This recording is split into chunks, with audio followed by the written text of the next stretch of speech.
Teruan Saranai, we can come out of the meditation. So now we're going to look at restlessness and worry. And as we were saying before, this is like mental agitation when the mind is unsettled, and it can be excited or it can be troubled. And sometimes it's always also when we get torn between, two different things. And, should I do it this way or should I do it that way? Particularly when it comes to studying. Should I be studying it this way? Is my study method correct, or should I be doing it the other way? Should I use, cards in order to study, or should I write everything out, or should I just memorize everything? Things like that. And in meditation, it might be, should I stay in the jhanas? Or ultimately, do I release that and attain nibbana? I mean, it's not so simple as that, but sometimes that's the type of thing you get torn between. And so there's a restlessness in the mind, and maybe even a worry. Now, worry comes in mainly when we're guilty over something that we've done that is wrong, not quite right, or it's remorse that, we didn't get a chance to do something good, particularly goodness and generosity and things of that nature. So restlessness and worry can be a huge thing when it comes to mental states. And it's a cause for a lot of people these days in terms of obstruction from learning something, from understanding things.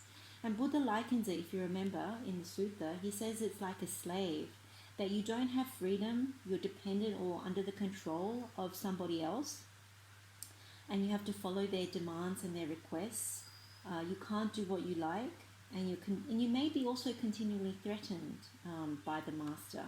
And so, like when you think about restlessness and worry, it's similar to the slave in that when this hindrance is active, you can't focus on your studies. You're under the command of the hindrance itself. Now, that means, you might be interrupted. When you're trying to study, your mind interrupts you and gets very restless. And you feel bad when you can't focus. And so there's a bit of guilt there. So in study, it's like that. In Dhamma, it's like when sila is not so good, the purity is not really there. And so the mind gets troubled by that. It can also be troubled if we've done something not quite right, that we've known, in terms of good conduct, we've actually slackened a bit, become a bit lazy around, our practice.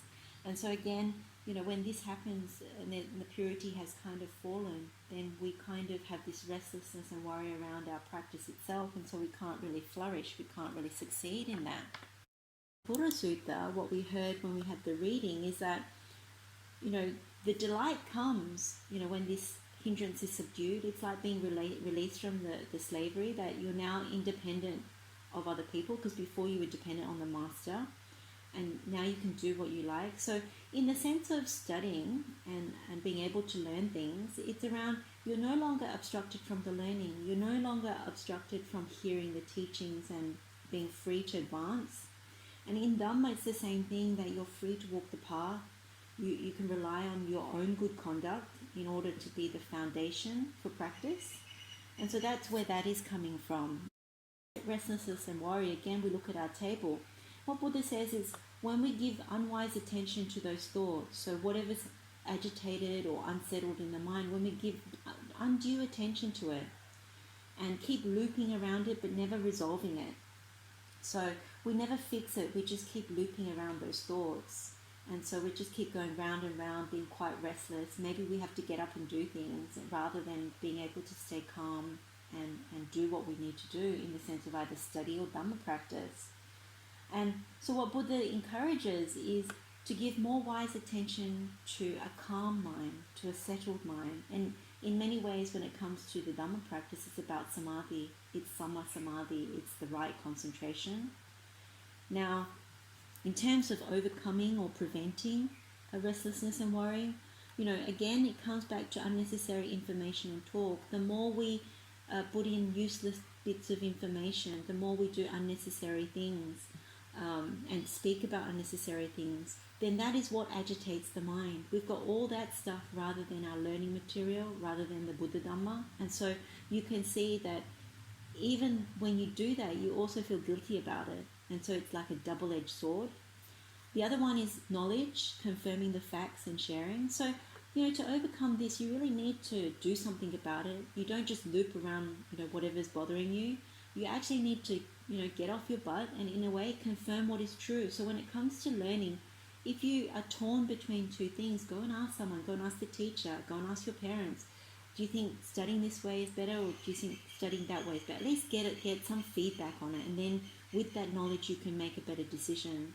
The other thing to do is sometimes when you're always torn between these things, it's good to share information. So be generous with your study notes, be generous with your study techniques. If they're working for you, be generous with it. That also helps to subdue some of this restlessness and worry. The other thing that Buddha definitely says about restlessness and worry is to make a determination for truth. This is particularly true for Dhamma, that Satchaditthana is really when everything is said and done with all the meditations, when you really see things as they really are, like the reality of our predicament, then the real truth behind this is this Satchaditthana, that Nibbana is the only thing that is lasting, that is worth taking, as the truth, and to overcome, the whole mass of suffering. So that's in an ultimate sense. Now, what supports, and that's particularly true for restlessness. Now, what supports these two that come next? This is what supports worry, remorse. If you have good sila, like you take the 5 precepts, if you maintain those precepts, if you maintain your sila, whether it's dasa kusala, like the 10 types of good conduct by body, speech and mind, that also applies here. If you develop and maintain it, if you stay within kusala, then that really helps when it comes to worry, because, well, you do have less to worry about, less to be remorseful about. Like even today, there is no remorse in spending this good time together. The fact that we are together, listening to the Buddha's words, practicing some meditation, there's nothing to be regret or be remorseful about. And so in that way, there's no worries. And this next one is, like when there is something that you've done, like a misdeed or a mistake, it's a good thing to actually admit it and to want to refrain from doing it. That if you see that it is clouding the mind, that it is obstructing, the path or even the way of studying, then it's good to regret it, so admit it, regret it, make a firm decision around it to say, this is not something that I really want to do again. And sometimes also within that you can ask for forgiveness, like even to oneself, but mainly also to the noble ones, whoever you respect in your mind, you can do that. Sometimes it's often very good to ask for forgiveness from the Triple Gem, Buddha, Dhamma, Sangha, to actually say, I've done this is not something I want to do again, it's obstructing, what I'm trying to do with my life or on the Buddha's path. And then you make a strong adhitthana, this really strong determination not to do it again. And if you do that 3 times, that can also help. That's like an antidote to it. And then of course, as always, associating with good and virtuous company, good friends, whether they're your parents, your grandparents, your friends, people who are walking the Noble Eightfold Path, people that have good habits, people that are wise, then it's always good to hang around them, because they would always encourage you towards the good things, and they would also do their best to set your worries aside as well.